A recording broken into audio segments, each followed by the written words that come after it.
Ahmedabad municipal corporation સંચાલિત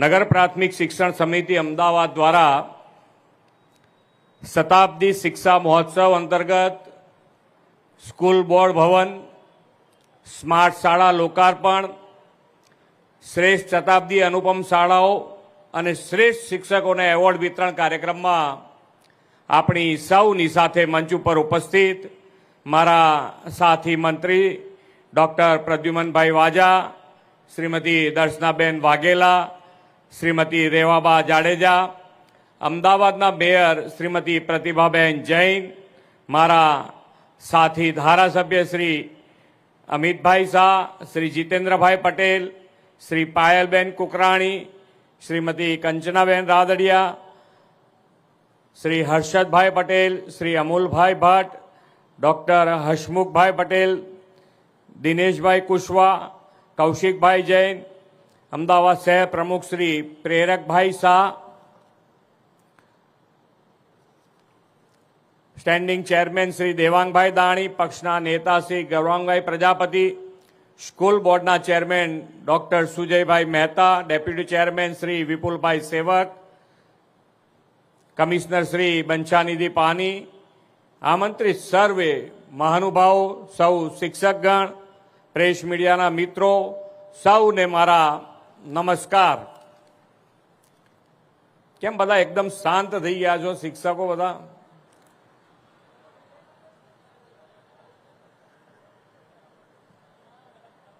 કઈ ચહલ પહલ નહીં, એકદમ સ્થિર થઈ ગયા છો?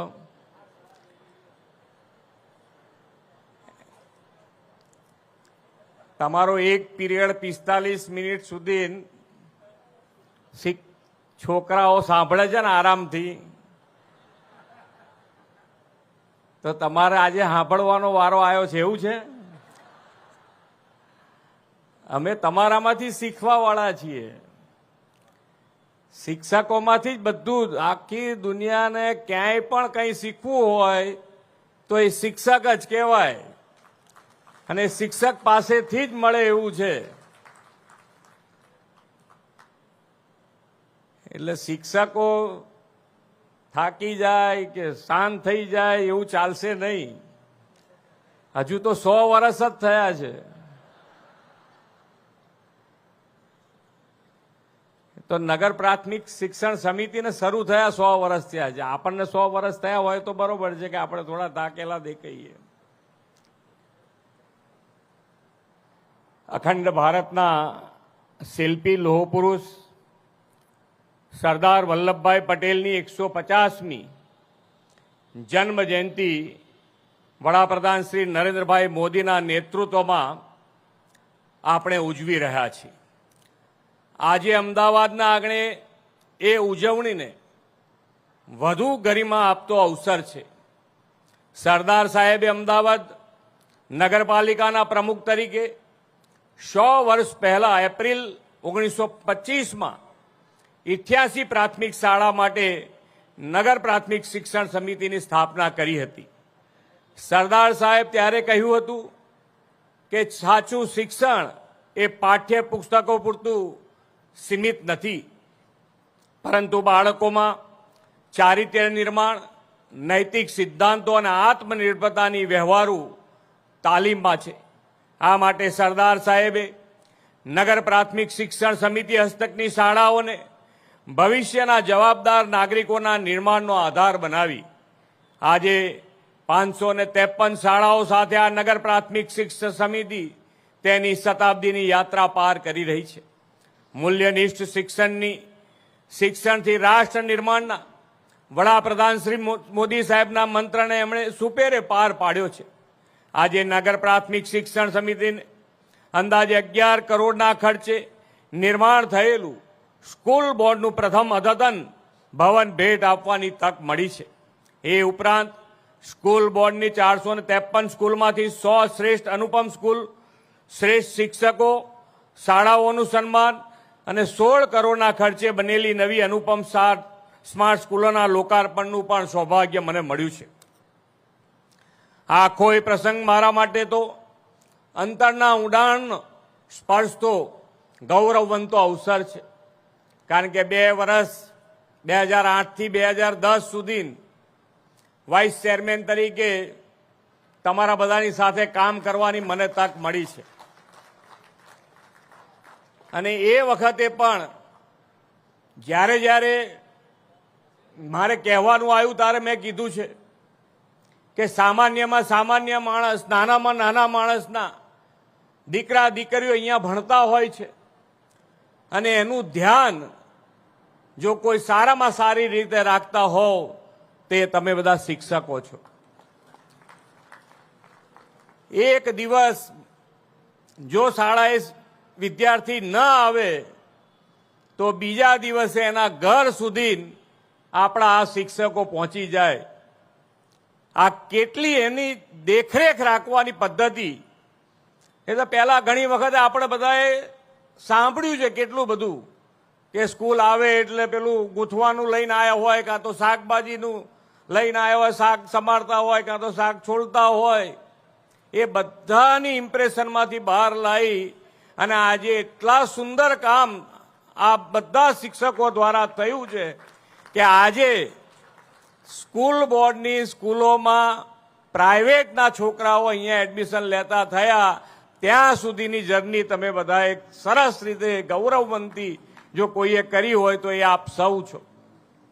આપ સૌને 100 વર્ષ પૂર્ણ થવા બદલ ખૂબ ખૂબ અભિનંદન પાઠવું છું. આદરણીય શ્રી મોદી સાહેબે શરૂ કરાવેલી શાળા પ્રવેશોત્સવની કન્યા કેળવણીનું પ્રમાણ વધ્યું છે અને ડ્રોપ આઉટ રેટ શૂન્યથી નજીક લઈ જવામાં પણ આપણને સફળતા મળી છે. કન્યા શિક્ષણને પ્રોત્સાહન મળે અને કન્યાઓનું શાળામાં 100% નામાંકન થાય તે માટે પ્રોત્સાહક યોજનાઓ પણ ગુજરાત સરકારે શરૂ કરી છે. દીકરીઓના સાયન્સ શિક્ષણ સહિત ઉચ્ચ શિક્ષણ માટે નમો લક્ષ્મી યોજના અને નમો સરસ્વતી યોજના લાવ્યા છે. નવી રાષ્ટ્રીય શિક્ષણ નીતિ NEP 2020નો પણ ગુજરાતમાં ઝડપી અમલ કરીને વિદ્યાર્થીઓને શ્રેષ્ઠ શિક્ષણ પ્રાદેશિક ભાષામાં આપવાની શરૂઆત કરી છે. અમદાવાદ મહાનગરપાલિકાએ પણ ખાનગી શાળાઓ જેવું જ આધુનિક અને ક્વોલિટી એજ્યુકેશન સામાન્ય પરિવારના બાળકોને આપવા સ્માર્ટ અનુપમ શાળાઓ શરૂ કરી છે. હમણાં જેમ કીધું એમ કે ભાઈ કેટલા છોકરાઓ, તો એનો પણ આંકડો છે કે અત્યાર સુધીમાં 56,000 વિદ્યાર્થીઓ પ્રાઇવેટમાંથી આપણી પ્રાથમિક શાળાઓમાં આવ્યા છે. શ્રી મોદી સાહેબની વિઝનરી લીડરશીપમાં સરકારે શિક્ષણની સુવિધાઓ અને ઇન્ફ્રાસ્ટ્રક્ચરને વધુ સંગીન બનાવવા પર પણ ફોકસ કર્યું છે. વડાપ્રધાનશ્રીના નેતૃત્વમાં 3 કર્તવ્યો પર આધારિત તાજેતરના કેન્દ્રીય બજેટમાં શિક્ષણ મંત્રાલય માટે અગાઉ કરતા 8.27% વધુ એટલે કે 1.39 લાખ કરોડ રૂપિયાની જોગવાઈ કરવામાં આવી છે. સમગ્ર શિક્ષા અભિયાન, PM પોષણ અને PM શ્રી સ્કૂલ જેવી મુખ્ય યોજનાઓમાં પણ નોંધપાત્ર વધારો કરવામાં આવ્યો છે. આ બજેટમાં નવી પહેલ તરીકે અટલ ટિંકરિંગ લેબ્સ માટે 3200 કરોડ રૂપિયાની જોગવાઈ કરવામાં આવી છે, જેથી બાળકો વિજ્ઞાન અને ટેકનોલોજીના વ્યવહારિક અનુભવ મેળવી શકે. આજે સ્કૂલ બોર્ડના બિલ્ડિંગની લોકાર્પણ કરવા ગયા ત્યારે આપણી સ્કૂલમાં ભણેલા અને સ્કૂલમાં ભણતા વિદ્યાર્થીઓ સ્પોર્ટ્સ ક્ષેત્રે હોય, સ્પેસમાં હોય કે વિજ્ઞાનના જુદા જુદા પ્રયોગો હોય, એ દરેકમાં અત્યારે છોકરાઓ ખૂબ સારી રીતે આગળ વધી રહ્યા હોય એ આજે આપણને ત્યાં આગળ જોવા મળ્યું છે. અને વિદ્યાર્થીઓની અત્યારે તેજસ્વીતા કદાચ મારા કરતાં વધારે શિક્ષકોને ખ્યાલ આવતો હશે કે છોકરાઓના જે પ્રશ્નો અત્યારે આવે છે તો ઘણી વખતે શિક્ષકો અને અમારા જેવાને આમ વિચાર કરતા મૂકી દે કે આ ક્યાંથી આટલું ઇન્ટેલિજન્ટ છોકરાઓના પ્રશ્નો આવતા થઈ ગયા છે. ખૂબ રુચિથી વિજ્ઞાન પ્રવાહમાં ખૂબ સારી રીતે આગળ વધાય એના માટેનો પ્રયત્ન કેન્દ્ર સરકાર અને ગુજરાત સરકાર ડબલ એન્જિનની સરકાર કરી રહી છે. હવેનો સમય આર્ટિફિશિયલ ઇન્ટેલિજન્સનો છે. વડાપ્રધાનશ્રીએ તો આ સમયને એસ્પિરેશનલ ઇન્ડિયા કહ્યો છે. આપણા બાળકો ભવિષ્યમાં એઆઈ જેવા વિષયો શીખે એ માટે તેમણે ફ્યુચરિસ્ટિક શિક્ષણ પ્રાથમિક કક્ષાએ મળે તે માટે વડાપ્રધાનશ્રીએ બજેટમાં ઝોક આપ્યો છે. વિકસિત અને આત્મનિર્ભર ભારતની નવી પેઢી જ્ઞાન, સંસ્કાર અને ટેકનોલોજીથી સજ્જ બને એવી મોદી સાહેબનો નિર્ધાર છે. અમદાવાદ મહાનગર એ દિશામાં આજે મક્કમ ડગલું ભર્યું છે. આજનો આ પ્રસંગ સ્માર્ટ અને ડિજિટલ લર્નિંગથી વિકસિત ભારતની ભાવિ પેઢીને સંગીન કરવાનો અવસર તો છે જ, સાથે સાથે સસ્ટેનેબલ ડેવલપમેન્ટ અને સિટીઝન સેન્ટ્રિક ઇન્ફ્રાસ્ટ્રક્ચર સર્વિસને પણ નવી દિશા આપનારો છે.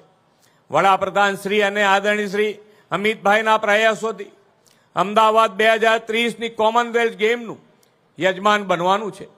ત્યારે એને અનુરૂપ સ્માર્ટ, એન્વાયરમેન્ટ ફ્રેન્ડલી ઈ મોબિલિટીને વેગ આપવાનું પણ આયોજન કર્યું છે. ગ્રીન ક્લીન ટ્રાન્સપોર્ટેશન માટે નવી 225 ઈ બસ સેવાઓ એએમટીએસના માધ્યમથી આજથી નગરજનોને મળી રહી છે. વડાપ્રધાનશ્રીએ ભારતને નેટ ઝીરો કાર્બન કન્ટ્રી બનાવવાનું લક્ષ્ય આપ્યું છે. તેમાં અમદાવાદ આ નવી ઈવી બસોથી પોતાનું શ્રેષ્ઠ યોગદાન આપશે. વડાપ્રધાન શ્રી મોદી સાહેબે 2047 સુધીમાં વિકસિત ભારતના નિર્માણનું આહવાન કર્યું છે. આપણે આ આહવાનને education, environment, economic growth, vocal for local અને સસ્ટેનેબલ ડેવલપમેન્ટથી લીડ લેવી છે. આ માટે આપણે સૌ સાથે મળીને વિકસિત ગુજરાતથી વિકસિત ભારત માટે સમર્પિત રહીએ એ જ અપેક્ષા માટે સાથે વિરમું છું. ભારત માતા કી જય. વંદે માતરમ. જય જય ગરવી ગુજરાત.